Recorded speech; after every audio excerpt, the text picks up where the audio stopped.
Good morning. आज हम पढ़ेंगे मनुष्य में होने वाले रोग में। हम पढ़ रहे थे प्रोटोजोआ जनित रोग। प्रोटोजोआ जनित रोग में सबसे पहला रोग हम पढ़ चुके हैं अमीबी पेचिस के बारे में। आज हम पढ़ेंगे मलेरिया के बारे में। जो मलेरिया होता है यह प्लाज्मोडियम की कई प्रजातियों द्वारा होता है। प्लाज्मोडियम की कई प्रजातियां, कल हमने बताया था प्लाज्मोडियम की प्रजातियों के बारे में। प्लाज्मोडियम फैल्सीपेरम जो कि सबसे घातक होता है, इसको मैलिग्नेंट मलेरिया भी बोलते हैं। Plasmodium vivax, plasmodium ovale and plasmodium malariae जो 72 घंटों बाद बुखार इसमें आता है।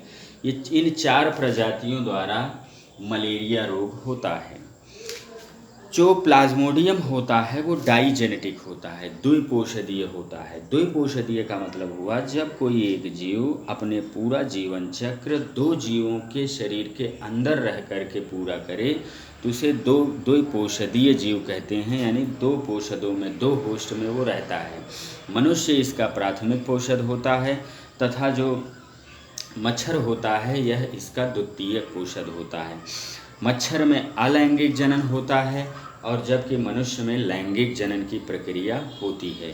सबसे पहले जो मच्छर होता है जब वो काटता है तो अपना मैक्सिला और मैंडिबल से पियर्सिंग टाइप के sucking and piercing mouth part होता है इसमें, तो वो मादा जो मच्छर होती है अपना लार जो है उस व्यक्ति के ब्लड में डालती है। उस लार में एंटी कागुलेंट पदार्थ पाए जाते हैं जो रुधिर को जमने नहीं देते हैं, और लार में ही अपना जो स्पोरोजोइट होता है, इसकी इन्फेक्ट स्टेज यानी सबसे पहले स्पोरोजोइट ही मनुष्य की रुधिर में पहुंचता है। स्पोरोजोइट लार में पाया जाता है मच्छर के, और स्पोरोजोइट पहुंच जाएगा रुधिर में मनुष्य के। स्पोरोजोइट रुधिर में पहुंच करके लीवर में जाएगा, लीवर की कोशिकाओं को क्षतिग्रस्त करेगा, लीवर की कोशिकाओं को क्षतिग्रस्त करके अपनी संख्या को भी बढ़ाएगा, और फिर यह लीवर से आरबीसी की कोशिकाओं में जाएगा। आरबीसी जब फटेंगी तो इसमें हीमोजॉइन नामक विषैले पदार्थ निकलते हैं। हीमोजॉइन नामक विषैले पदार्थ निकलते हैं। इसी विषैले पदार्थ की उपस्थिति में हमारे शरीर में कपकपी होती है या जोड़ी बुखार आता है, सिर दर्द होता है। तो फिर इसके बाद यह नॉर्मल हो जाता है। फिर अगले 72 घंटे या 48 घंटे के बाद यानी हर तीसरे दिन दूसरी टाइम ऐसे बुखार की पुनरावृत्ति होती रहती है। तो यही जो है मलेरिया के लक्षण हैं कि तीव्र सिर दर्द होता है, बुखार चढ़ता है, कपकपी आती है, उसके बाद बुखार भी आता है। बुखार कुछ पसीना निकलने के बाद फिर कम भी हो जाता है। तो ये है मलेरिया का एक लक्षण कि कैसे आप इसको पहचानोगे।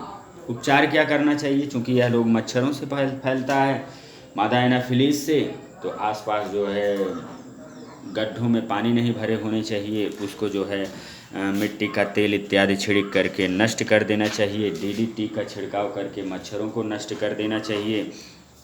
गड्ढे को मिट्टी से भर देने चाहिए, और उपचार के लिए इसमें क्लोरोक्विन नामक जो दवा होती है ये सबसे प्रभावशाली होती है। तो ये है आपके मलेरिया के बारे में। रोनाल्ड रॉस ने सबसे पहले मलेरिया के बारे में पता लगाया था और उन्हें 1902 में नोबेल प्राइज़ दिया गया था, और 1894 में इन्होंने पता लगाया था। अब आगे हम पढ़ेंगे हेलमिंथ द्वारा होने वाले रोग, यानी कृमि, जो कृमि रूप में ऐसे होते हैं जिनको कृमि कहा जाता है।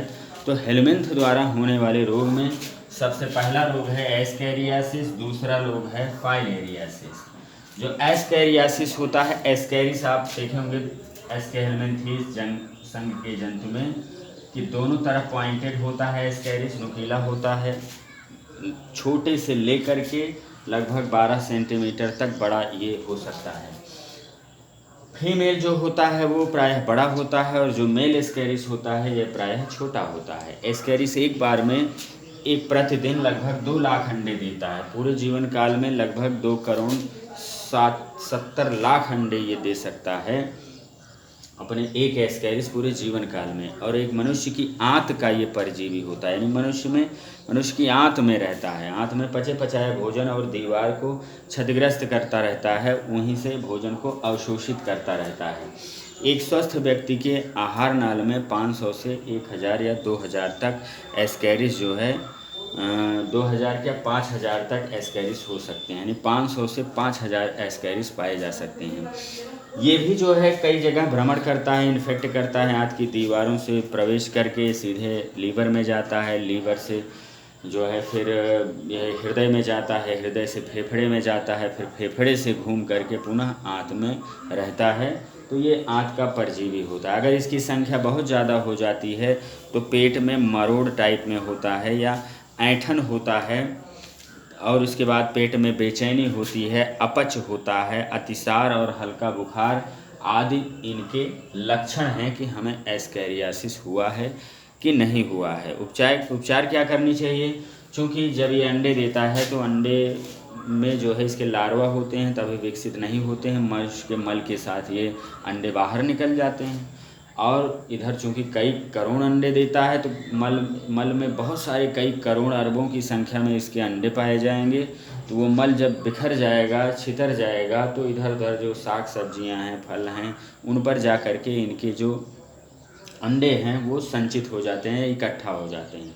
जब उन्हीं कच्ची सब्जियों का हम उपयोग करते हैं, डायरेक्ट खा लेते हैं, तो हमारी आंत में जब ये आमाशय में पहुंचता है या आंत में पहुंचता है तो इसकी जो दृढ़ दीवार होती है ये गल जाती है और इन अंडों से लार्वा बाहर निकल आते हैं, और वही लार्वा विकसित होकर के अनेक स्थानों पर भ्रमण करते हैं, यानी लीवर में जाते हैं, फिर उसके बाद जो है हृदय में जाते हैं, फिर फेफड़े में जाते हैं, फिर उसके बाद फिर से घूम करके आंत में जब आ जाते हैं तो ये विकसित जो है एस्कैरिस बन जाते हैं और वहाँ से फिर अंडे देना स्टार्ट कर देते हैं। तो ये इतनी प्रक्रिया जो है एस्कैरिस की है लाइफ साइकिल में। काम क्या करना चाहिए? सब्जियों को, फलों को, एक दिन हमने और बताया था कि गर्म जल से अच्छी तरीके से धो लेना चाहिए और कच्चा उसको नहीं खाना चाहिए, और सब्जियों को उबाल करके खाना चाहिए। शौचालय साफ़ सुथरे होने चाहिए, और इसके अलावा खाने की वस्तुओं को पहले हाथ साबुन से धोना चाहिए, नाखून इत्यादि सही से काटते रहना चाहिए।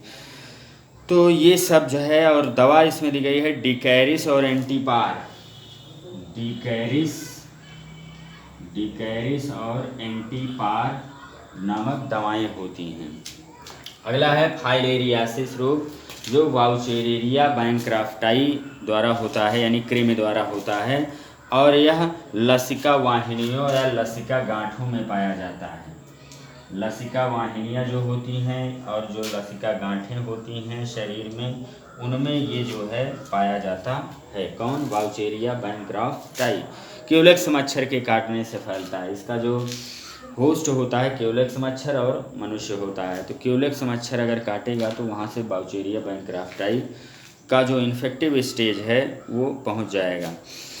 और इसमें जो है काम क्या होता है कि जैसे जो लिम्फ की आंतरिक सेल हैं, ऐसे कोशिकाएं, एंडोथेलियल कोशिकाएं इसको बोलते हैं, एंडोथेलियल कोशिकाएं, थेलियल सेल, एंडोथेलियल सेल लसिका वाहिनियों में विभाजित होने लगती हैं, और विभाजन से लसिका वाहिनियां ब्लॉक हो जाती हैं। लसिका वाहिनियां ब्लॉक हो जाती हैं तो लसिका का काम क्या होता है? जो ऊतक द्रव्य होता है उसको वापस हृदय में पहुंचा देना। तो जो ऊतक द्रव्य होगा वो इसी लसिका वाहिनियों में इकट्ठा होता रहेगा, लसिका वाहिनियां फूलती रहेंगी, और उसके फूलने से चूँकि जिस अंग में यह लसिका वाहिनियां फूलने लगती हैं वह अंग सूजन आ जाता है, वह अंग हाथी के पाँव के समान फूल जाता है, इसलिए इस रोग का नाम हाथी पाँव भी कहा जाता है। तो यह प्रक्रिया है कि यानी लसिका वाहिनियों में चाहे वो पैर फूल सकते हैं या कोई अन्य भाग ज़्यादा फूल सकता है, तो ये फाइलेरियासिस रोग जो है कहा जाता है। इससे बचने के लिए मच्छरों को नष्ट कर देना चाहिए, जैसा कि हम जो है पहले बता चुके हैं मलेरिया वाले में। और हेट्राजान प्रयोग के वाहकों को समाप्त कर देना चाहिए। हेट्राजान के प्रयोग से इसको समाप्त कर दीजिए।